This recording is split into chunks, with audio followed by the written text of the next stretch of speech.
Hello everyone, myself Mrs. Vinda. Welcome to online class. In previous video, we have studied about moon, constellation and solar system. In this video, we will continue the solar system. बच्चों, हम लोगों ने previous video में देखा था solar system के बारे में और इस वीडियो में भी हम लोग सोलर सिस्टम को ही कंटिन्यू रखेंगे। बच्चों, सोलर सिस्टम में जो सन होता है वह सेंटर में होता है और यह जो सन है ये सन है जो सेंटर में है और यह सन ह्यूज और एक्सट्रीमली हॉट गैसेस से बना होता है जो बहुत अधिक हीट और लाइट प्रोवाइड करता है और इसमें पुलिंग फोर्सेस होते हैं जिससे कि पूरे सोलर सिस्टम को बाइंड करके रखता है, यानी पूरे सोलर सिस्टम एक साथ रहते हैं। सन जो है हीट और लाइट का सबसे बड़ा सोर्स है और हम जहाँ पे रहते हैं यानी कि अर्थ जो है सन से अप्रॉक्सीमेटली 150 मिलियन किलोमीटर दूरी पर है।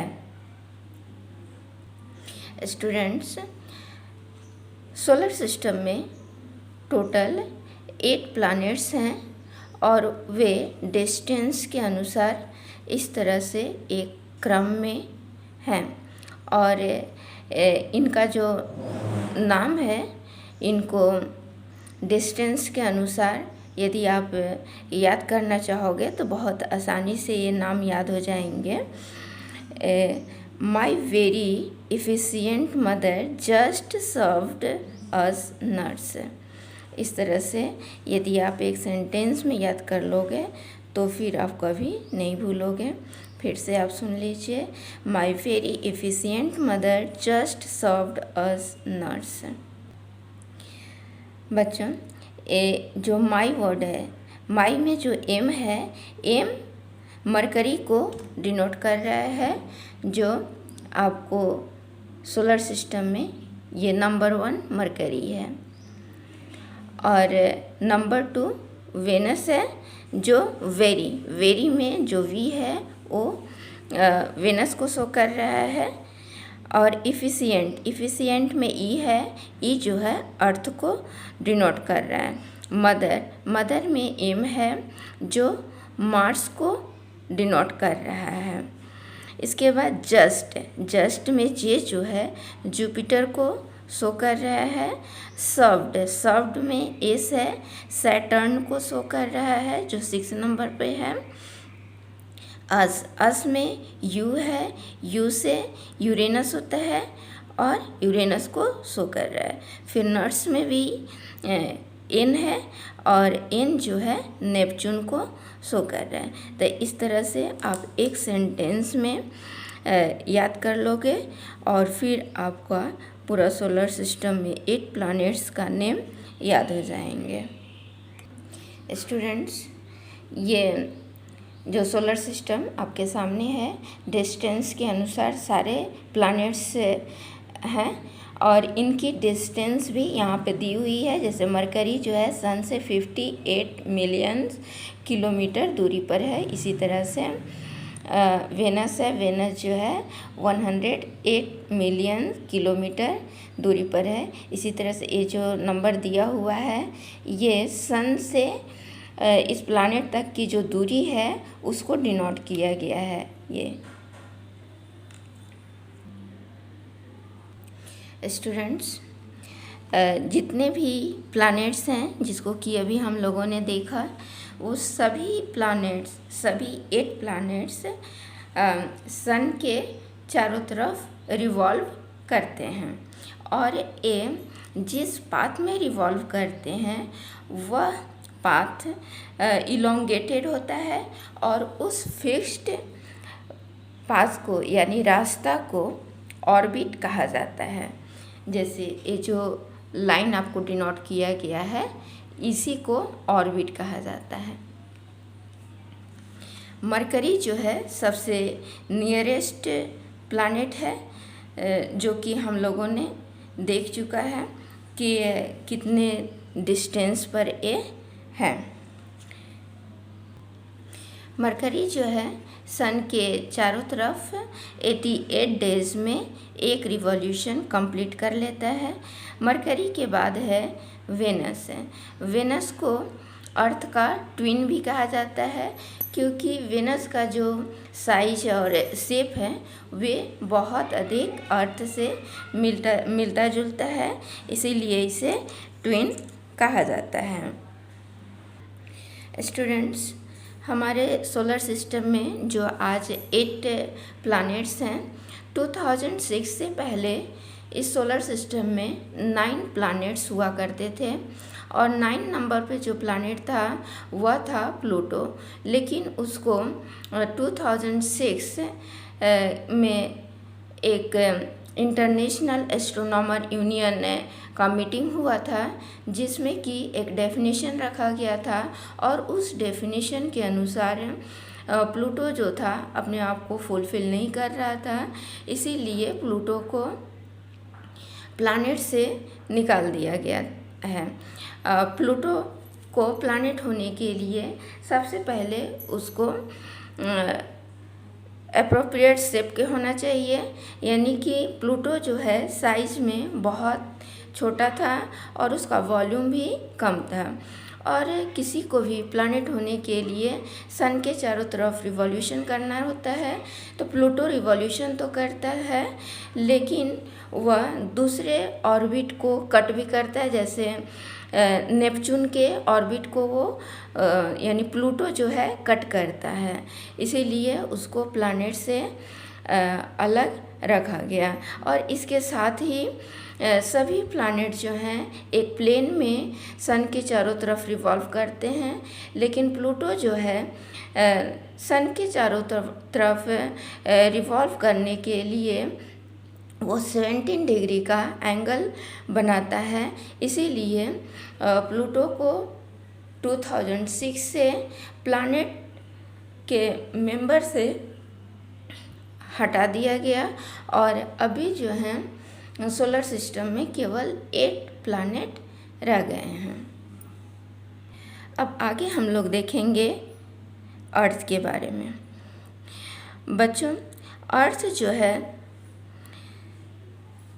अंग्रेजी वर्ड है और जिस वे में जिस तरह से अर्थ का अध्ययन किया जाता है उस वे को ज्योग्राफी कहा जाता है। यानी कि ज्योग्राफी जो है इंग्लिश वर्ड है और यह ग्रीक वर्ड से ओरिजिन हुआ है, ग्रीक वर्ड से उत्पन्न हुआ है और यह 2 वर्ड से बना हुआ है, जियो और ग्राफी। जियो का मतलब होता है अर्थ और ग्राफी का मतलब होता है राइटिंग। तब जिसमें अर्थ का अध्ययन किया जाता है उसे जियोग्राफी कहा जाता है। और जियोलॉजी और geometry, geology study of the earth और जियोमेट्री में मेजरमेंट ऑफ द अर्थ है। और जियोइड भी एक वर्ड होता है। जियोइड का मतलब होता है अर्थ के जैसा शेप है। बच्चों, अर्थ जो है डिस्टेंस के अनुसार सोलर सिस्टम में तीसरे पोजीशन पे है और यह पूरे सोलर सिस्टम में 5th लार्जेस्ट प्लैनेट है और यह स्लाइटली फ्लैटेंड है इसके पोल पर। और यहाँ पर फेवरेबल कंडीशन लाइफ को सरवाइव करने के लिए यानी जीवन यापन करने के फेवरेबल कंडीशन है, यानी यहाँ पर जीवन यापन करना संभव है। और यहाँ पर न तो अधिक गर्मी है और न ही अधिक ठंड है।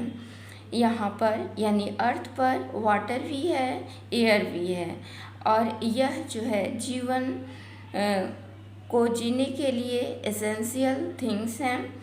साथ में ऑक्सीजन जो एयर में होता है वह बहुत ही इम्पॉर्टेंट होता है जीवन यापन करने के लिए। इसीलिए अर्थ जो है एक यूनिक प्लैनेट है। बच्चों, जब अर्थ को आउटर स्पेस से देखा गया तो पाए कि अर्थ जो है ब्लू दिखता है। तो ब्लू कलर की क्यों दिखता है? क्योंकि अर्थ जो है 2/3 पार्ट वाटर से ढका हुआ है, इसीलिए इसे ब्लू प्लैनेट भी कहा जाता है। आगे है मून। बच्चों, मून के बारे में आप सभी जानते हो। मून जो है अर्थ के चारों तरफ रिवॉल्व करती है। सिर्फ अर्थ के ही चारों तरफ रिवॉल्व नहीं करती, जैसे और भी प्लैनेट हैं और उनके भी सैटेलाइट हैं यानी मून है। तो जो मून जिस प्लैनेट के हैं वे उस प्लैनेट के चारों तरफ रिवॉल्व करते हैं। मून का जो डायमीटर है वह अर्थ के डायमीटर के 1/4 के बराबर है। फिर भी अर्थ से मून बड़ा दिखता है क्योंकि मून जो है नज़दीक है और सेलेस्टियल बॉडीज़ के अपेक्षा। मून अर्थ से 3,84,400 किलोमीटर दूरी पर है। मून अर्थ के चारों तरफ एक बार रिवॉल्व करने में 27 डेज लगाता है और साथ में 27 डेज अपने एक्सिस पर स्पाइन करने में भी लगाता है। और अपने एक्सिस पर स्पाइन करता है, इसीलिए मून के सिर्फ एक ही पार्ट को हम सभी देख पाते हैं। मून पर न तो वाटर है और न ही एयर है। वहाँ पर जीवन यापन करने के फेवरेबल कंडीशन भी नहीं है। मून पर माउंटेन्स हैं, प्लेन्स हैं और डिप्रेशंस भी हैं, जिससे कि मून के सरफेस पर शैडो बनता है, जो कि आप फुल मून डेज के दिन देख सकते हो। मून के ऊपर जो दाग टाइप का दिखता है वो शैडो ही दिखता है। एस्टेरॉयड्स, आगे हम लोग देखेंगे एस्टेरॉयड्स। बच्चों, जिस तरह से अभी हम लोगों ने देखा स्टार्स, प्लैनेट्स एंड सैटेलाइट, तो इनके अलावा भी कुछ टीनी बॉडीज़ होते हैं स्पेस में जो सन के चारों तरफ रिवॉल्व करते हैं और इन न्यूमरस टीनी बॉडीज़ को एस्टेरॉयड्स कहते हैं। ये एस्टेरॉयड्स मार्स और जुपिटर के बीच रिवॉल्व करते हैं। जैसा कि यहाँ डायग्राम में दिखाया गया है, ये एस्टेरॉयड्स को ही दिखाया गया है। बहुत समय पहले साइंटिस्ट लोग का मानना था कि एस्टेरॉयड्स भी प्लैनेट का ही एक पार्ट है। आगे अब हम लोग जानेंगे मेटेरॉयड्स। मेटेरॉयड्स भी रॉक्स के छोटे छोटे पीस होते हैं जो सन के चारों तरफ रिवॉल्व करते हैं।